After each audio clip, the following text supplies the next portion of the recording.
Interviewing and hiring the most suitable educators who align with the vision and mission of the school and its core values is probably the most important responsibilities of principals. In our district, and especially on our campus, there is a panel of educators and principals that interview the candidate. There are some key terms that we hear for and assign points based on what was stated. Afterwards, there is a robust discussion, and then the decision is made about next steps. The questions mentioned in the article, 30 interview questions you probably shouldn't ask, are never asked in our interviews. All members of the interview committee have to go through a 1-hour training where they discuss all these aspects of why it is not okay to ask questions about nationality, religion, age, marital status, gender, and physical abilities. And of course, a very important rule is that we have to ask every candidate the same question. Even if we feel the interview is not heading in the right direction, we still must complete the interview process with fidelity. The interviewer needs information about the candidate's belief about classroom practices, their views on assessments and how to use them, ideas about professional development and goals, how they would communicate with all stakeholders, and the interview should end with the 3 words that they would use to describe themselves. It is important to know what this educator's class would look like, sound like, and feel like. Is this candidate a child-centered educator?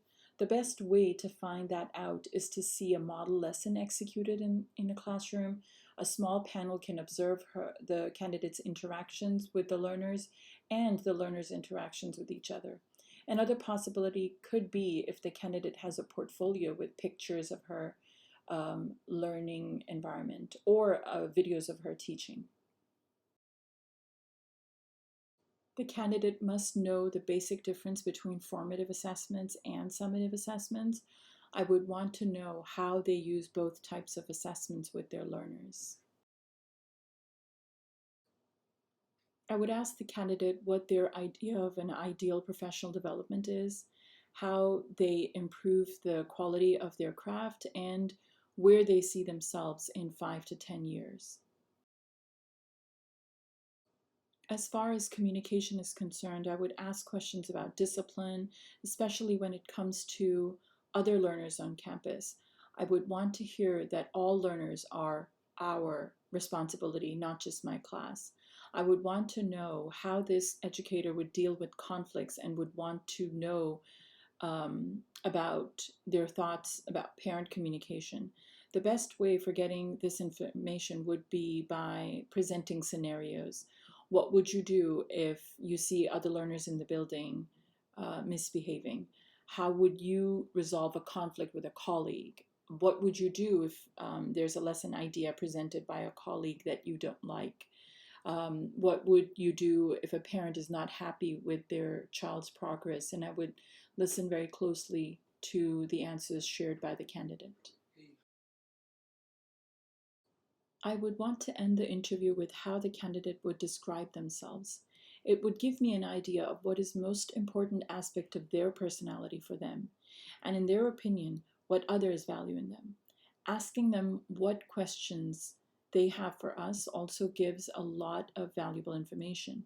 If they ask something specific about our school, that shows they have put in effort to know where they're interviewing, and that shows initiative. It is important for principals and other interviewees to stick to the designed questions. I appreciate the document where it gives you the alternatives. However, some of those questions can be answered through job application forms and their resume. The first question of the interview should be, tell me about yourself, and one should listen to that carefully.